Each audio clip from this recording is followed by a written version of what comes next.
Hello everyone, welcome to our channel champions smart classes. इस video में आज हम एक्सियोम्स एंड थ्योरम्स के बारे में डिस्कस करने वाले हैं, जो कि चैप्टर लाइंस एंड एंगल से रिलेटेड है। हम लोग ने previous chapter axioms and theorems में पढ़ा है एक्सियोम्स के बारे में, पोस्टुलेट्स के बारे में एंड थ्योरम्स के बारे में।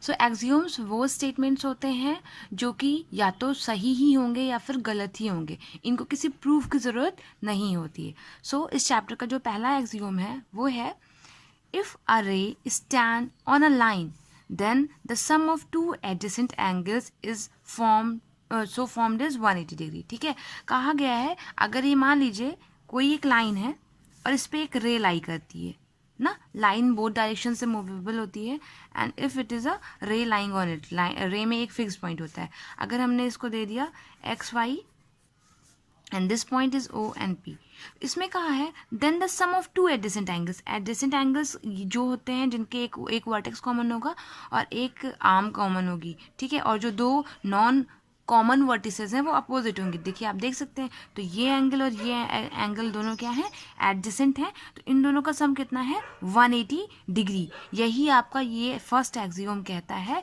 कि अगर एक लाइन पर एक रे लाई करती है देन उन दोनों एडजेसेंट एंगल्स का सम 180 डिग्री होता है, और इसे आपको किसी प्रूफ की ज़रूरत नहीं है, आप बाय स्टेटमेंट इसको लिख सकते हैं। इसका मतलब हो जाएगा angle X O P plus angle Y O P is equals to 180 degree. Okay, so this is your first axiom. इन सारे एक्सियोम्स का आपको क्वेश्चन सॉल्व करने में यूज़ होता रहेगा, इसलिए इसको जानना और समझना बहुत ज़्यादा ज़रूरी है। देन अब हम सेकेंड एक्सियोम देखते हैं, if the sum of two adjacent angles is 180 degree then the non common arms of the angle form a line. ठीक है, ये वाला जो एक्सियोम है इस फर्स्ट एक्सियोम का कोरोलरी है। कोरोलरी और कन्वर्स मीन्स इसका उल्टा है। अभी तक हम लोगों ने कहा कि जब एक रे एक लाइन पर लाई करेगी तो जो दो एडजेसेंट एंगल्स हैं वो दोनों क्या होंगे, उनका सम 180 डिग्री होगा। यहाँ उल्टा कहा जा रहा है कि अगर दो एडजेसेंट एंगल्स का सम 180 डिग्री है, यहाँ पे ये चीज़ गिवन है, देन क्या होगा, जो नॉन कॉमन आर्म्स हैं वो एक लाइन फॉर्म करेगी। इट मीन्स कि अगर क्वेश्चन में हम ये प्रूव कर देते हैं कि दो एंगल्स का सम 180 डिग्री है, तो हम लोग कह सकते हैं कि ये जो non common arms O X and O Y हैं, ये एक्स वाई एक लाइन फॉर्म कर रही हैं। Okay, so now let us come to the first theorem of this chapter, which is if two lines intersect each other then the vertically opposite angles are equal। ठीक है, ये पहली theorem है इस chapter की, जो है कि जब दो लाइंस आपस में इंटरसेक्ट करती हैं तो इनकी वर्टिकली अपोजिट एंगल्स, मैंने आपको बता रखा है कि ये एंगल इसके वर्टिकली अपोजिट ये हो जाएगा and this angle will be vertically opposite to this angle. ठीक है ना, तो आपको प्रूव करना है कि ये एंगल इसके इक्वल है एंड ये एंगल इसके इक्वल है। ठीक है, इसकी आप नेमिंग कई तरीके से कर सकते हैं। ये जो इंटरसेक्टिंग पॉइंट है आप इसको नेम ओ दे दीजिए। आप इसका वर्टेक्स वाइज भी कर सकते हैं, और चाहे तो हम लोग इसकी नंबरिंग कर सकते हैं, जैसे ये 1 हो गया, ये 2 हो गया, ये 3 हो गया और ये 4 हो गया। ठीक है, नंबर से कर देते हैं हम लोग नेमिंग, तो ज़्यादा इजी हो जाएगा, आपको बहुत ज़्यादा हेडक नहीं लेना पड़ेगा वर्टिसेस को लेकर। देन आपको थ्योरम के प्रूफ में बहुत स्पेशल ध्यान रखना है कि स्टेप्स 1 बाय 1 लिखने होते हैं, और सबसे पहले हमें वो लिखना होता है जो कि हमें इस थ्योरम के स्टेटमेंट में गिवन होता है, और आप इस थ्योरम के स्टेटमेंट में कोई चेंज नहीं कर सकते, एज इट इज़ आपको लिखना होता है। कभी कभी थ्योरम का स्टेटमेंट भी लिखने के लिए आ जाता है। Okay, so let us see how can you solve the theorem, means you can give the proof of the theorem। Okay, so सबसे पहले हमने गिवन लिखा है। गिवन में क्या है, A B and C D intersect each other at O, जो कि यहाँ पे कहा गया है two lines intersect each other.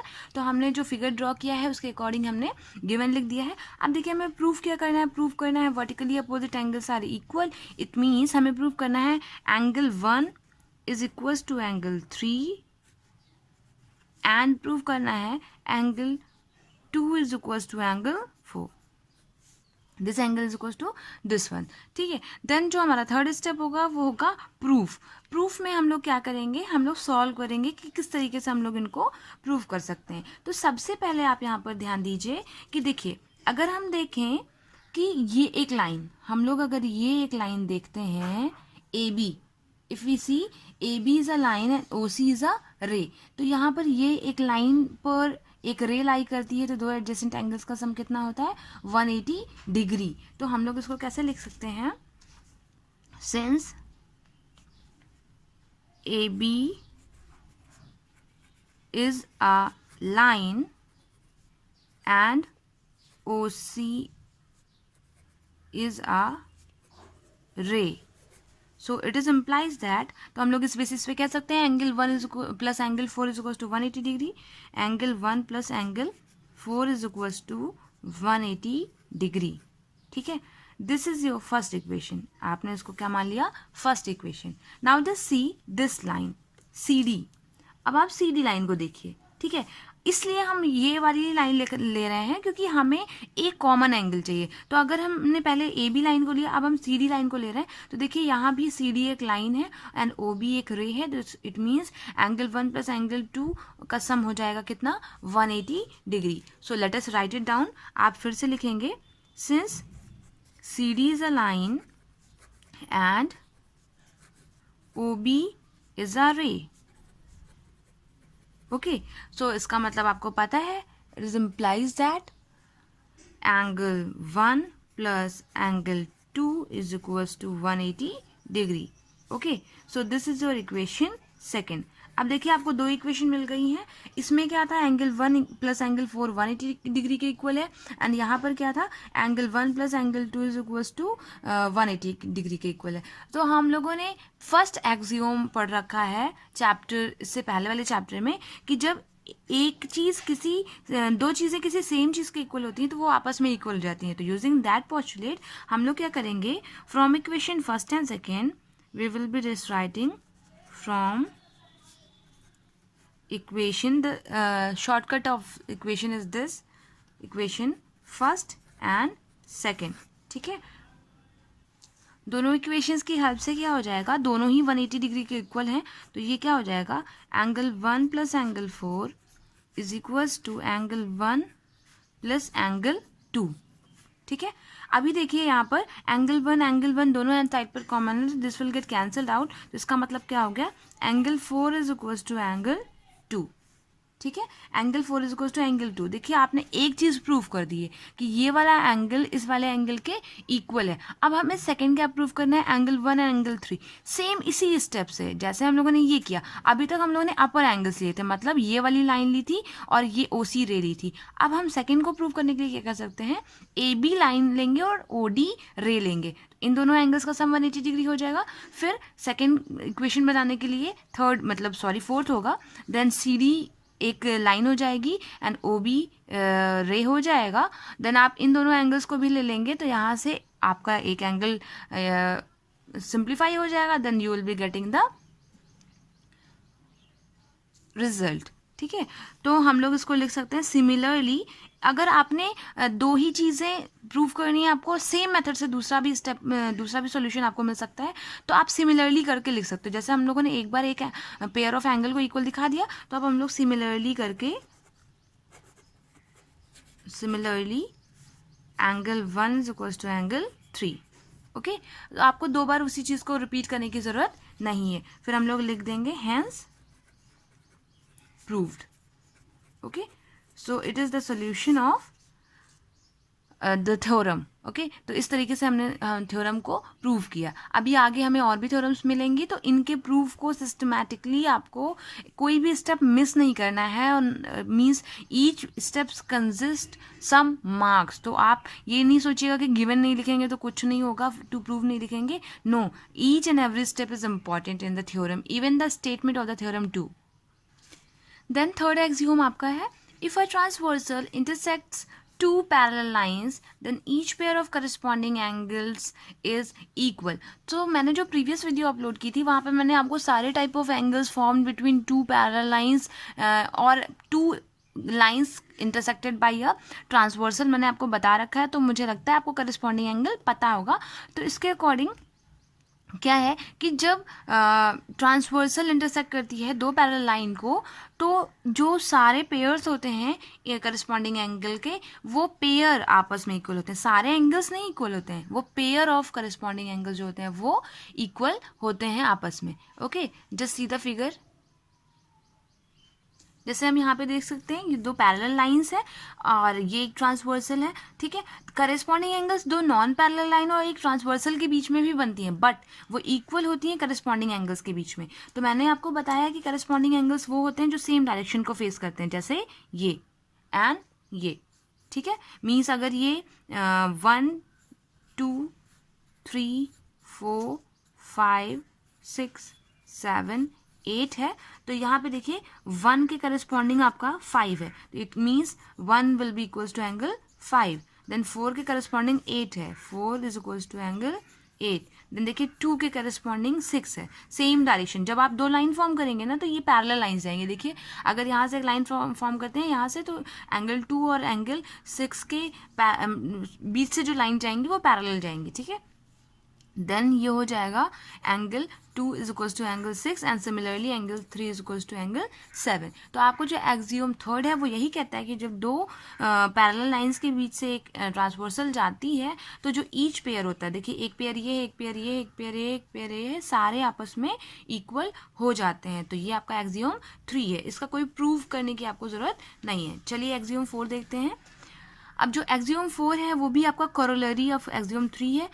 If a transversal intersect two lines such that each pair of corresponding angles are equal, then the two lines are parallel to each other. इसी बात का उल्टा मतलब, अगर क्या दो करस्पॉन्डिंग एंगल्स किसी भी पैरेलल लाइन के बीच में इक्वल हैं, तो हम कह सकते हैं कि जो दो पैरेलल लाइंस हैं उसमें वो दोनों क्या हो जाएंगी, जो लाइंस दो हैं वो दोनों आपस में पैरेलल हो जाएंगी.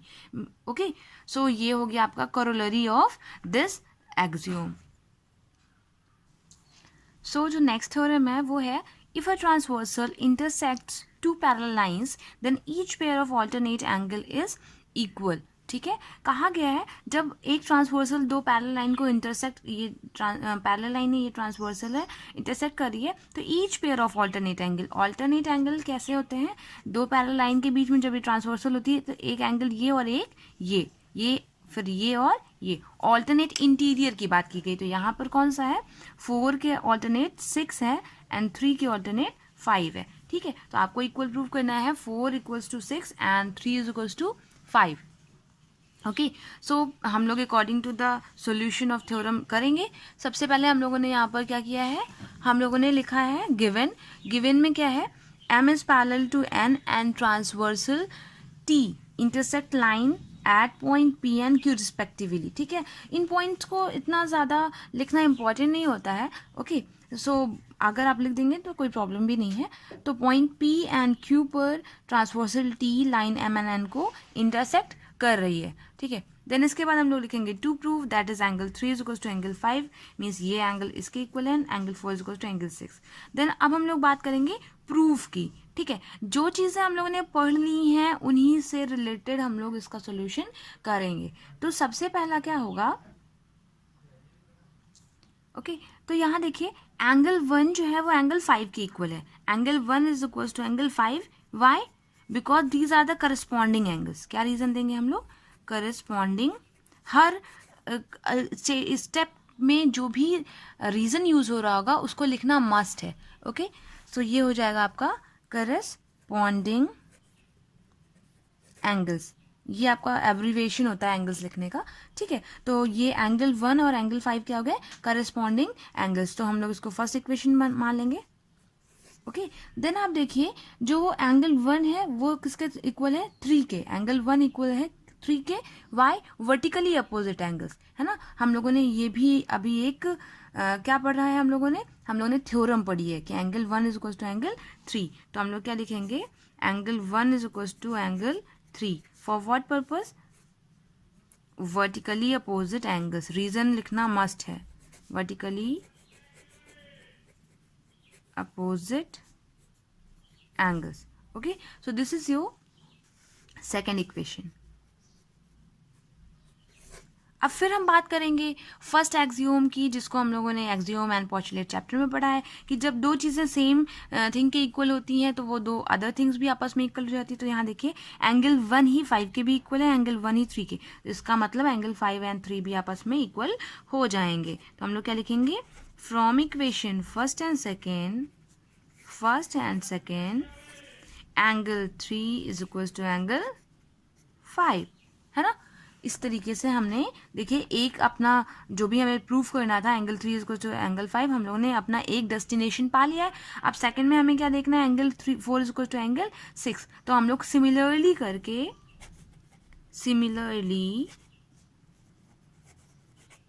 Angle 4 is equals to angle 6. Okay, so in this way you have got the proof of this theorem.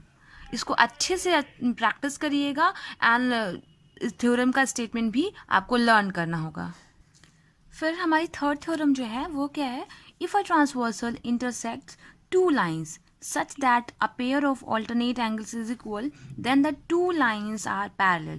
Okay, तो इससे पहले जो हम लोगों ने थ्योरम 2 पढ़ी है उसका ये कोरोलरी है, मीन्स उसका ये उल्टा है, कन्वर्स है। ठीक है, कहा गया है कि अगर एक ट्रांसवर्सल दो लाइंस को इंटरसेक्ट करती है और पेयर ऑफ ऑल्टरनेट एंगल्स जो है वो क्या है, इक्वल है।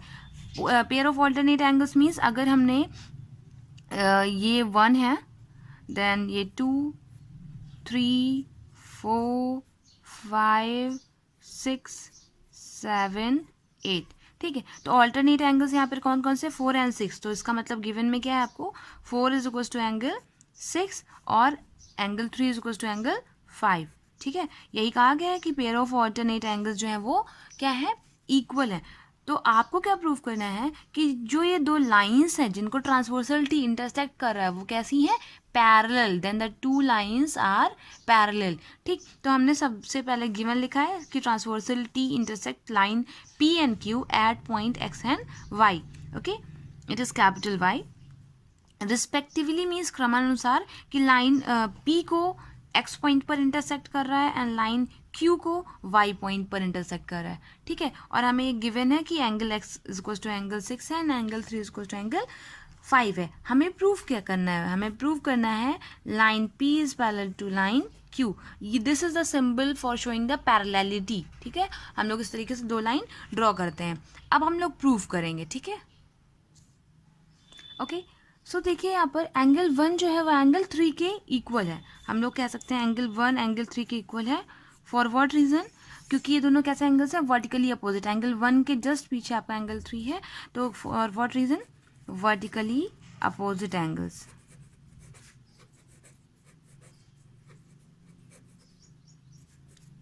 ओके, ये हमारी इक्वेशन फर्स्ट हो गई।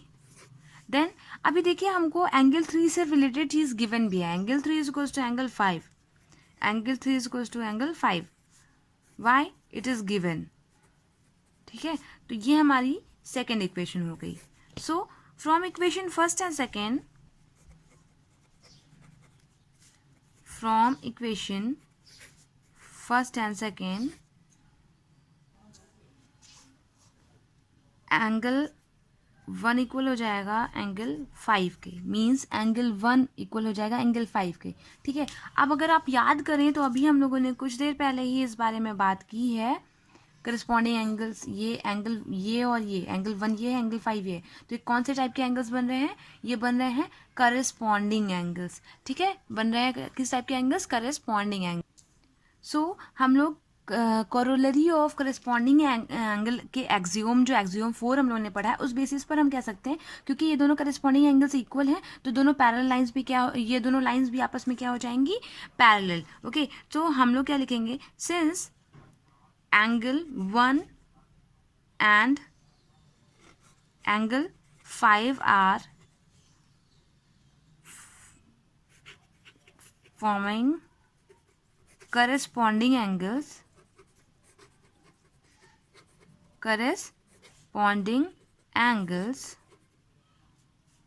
so we can say P is parallel to Q.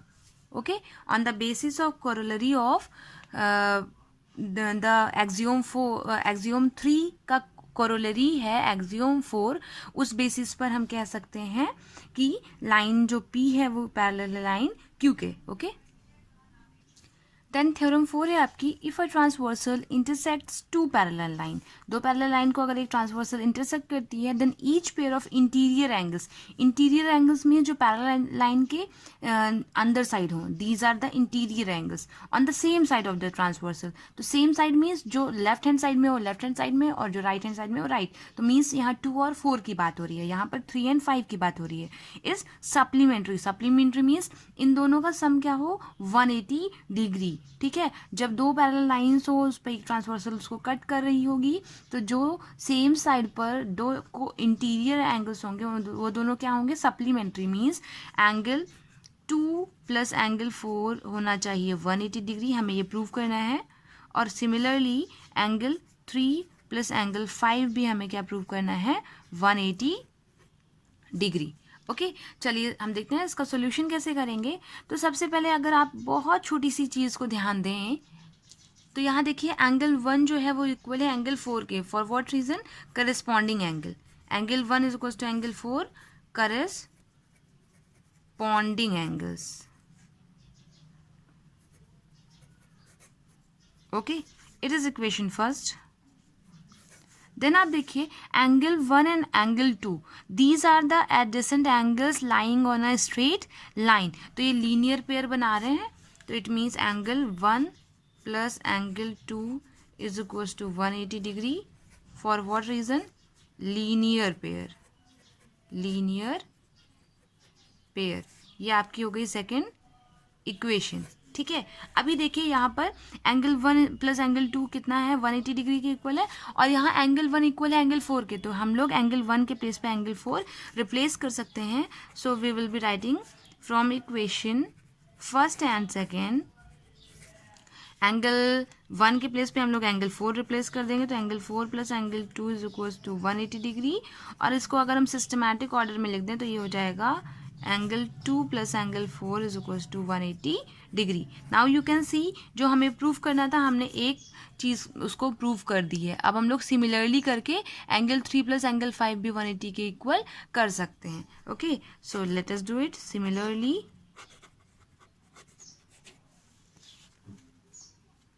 Angle 3 plus angle 5 is equals to 180 degree. Theorems are very easy. Their simplification, their proof is very simple. बस आपको एक सारी जो एक्सियोम्स और थ्योरम्स पढ़ते जा रहे हैं उनको दिमाग में रखना है और उसी को कोरिलेट करते हुए सॉल्व करते जाना है. और सबसे ज़्यादा मुझे लगता है यूज जो होता है वो होता है करस्पॉन्डिंग एंगल का. ठीक है, now just see the next theorem which is corollary of the theorem number 4. यहाँ पर भी उसका उल्टा प्रूव करना है.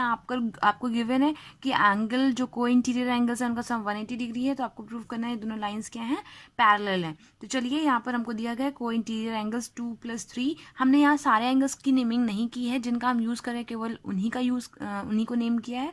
तो यहाँ एंगल 2 + एंगल 3 180 डिग्री के इक्वल है और हमें प्रूव करना है m = n. तो आप देखिए यहाँ पर सबसे पहले हम लोग को 2 + 3 गिवन है जो कि 180 डिग्री के इक्वल है.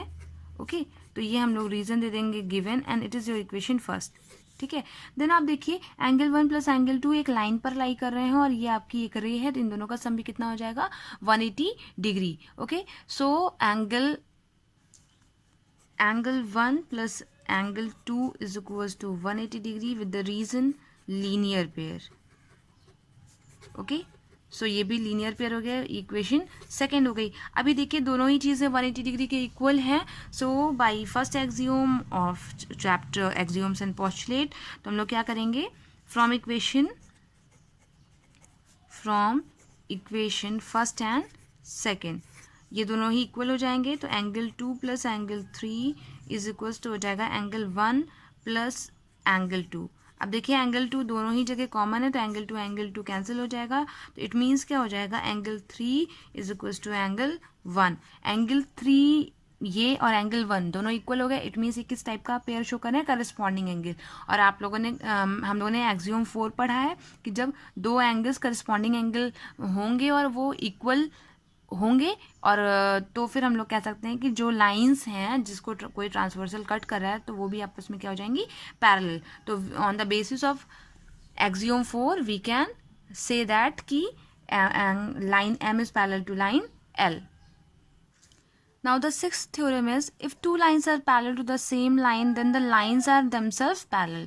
अगर कोई भी दो lines parallel हैं किसी same line के, जैसे यहाँ देखिए L parallel है M के, L parallel है M के और L ही parallel है N की, तो ठीक है, ये M भी L के ही parallel है और N भी L के ही parallel है, तो हमें क्या बताना है, आपस में दोनों lines means M and N जो है ये दोनों भी आपस में क्या है, parallel हैं. ओके, सो यहाँ पे हमें प्रूव करना है M is parallel to N. अब देखिए L और M पैरेलल है, इसका मतलब एंगल 1 और एंगल 2 क्या हो जाएंगे, equal for the reason corresponding angles. Corresponding angles, it is your first equation. And angle 2 and angle 3 भी आपस में क्या हो जाएंगे, इक्वल. क्या रीजन होगा, सेम करस्पॉन्डिंग एंगल्स, और ये आपका सेकेंड इक्वेशन हो जाएगी. ठीक है, सो from equation first and second, okay, equation first and second से हम लोग क्या कह सकते हैं, एंगल 2 दोनों में ही कॉमन है, तो क्या हो जाएगा, angle 1 is equal to angle 3. ठीक है, अब आप यहाँ देखिए एंगल 1 ये है और एंगल 3 ये है. इट मीन्स जो ये आपकी मिड की लाइन है, इसको अगर आप इग्नोर कर दो तो देखिए यहाँ पर ये दोनों भी क्या फॉर्म कर रहे हैं, एंगल 1 एंड एंगल 3 भी फॉर्म कर रहे हैं करस्पॉन्डिंग एंगल्स. तो इस बेसिस पर हम कह सकते हैं, यहाँ पर हमने बताया angle 1 is equal to angle 2 है करस्पॉन्डिंग एंगल्स. यहाँ पर आप ब्रैकेट में लिख दीजिएगा since L is parallel to M, यहाँ पर रीजन भी लिख दीजिएगा, L is parallel to M. Okay, then यहाँ पर एंगल 1 को हम इक्वल करेंगे एंगल 1 को 3 के, क्योंकि हमें M एंड N को पैरेलल प्रूव करना है. यहाँ पर हमने पहले मिस्टेक कर दी थी. ओके, सो एंगल 1 एंड 3 को हमें ये वाला इग्नोर करके देखना है, एंगल L और N, क्योंकि यहाँ पर देखिए ना एंगल L और N जो है वो पैरेलल है, इसलिए एंगल 1 एंड 3, तो इसीलिए यहाँ पे ये हमें लिखना ज़रूरी हो जाएगा ताकि हम खुद में क्लियर रहें.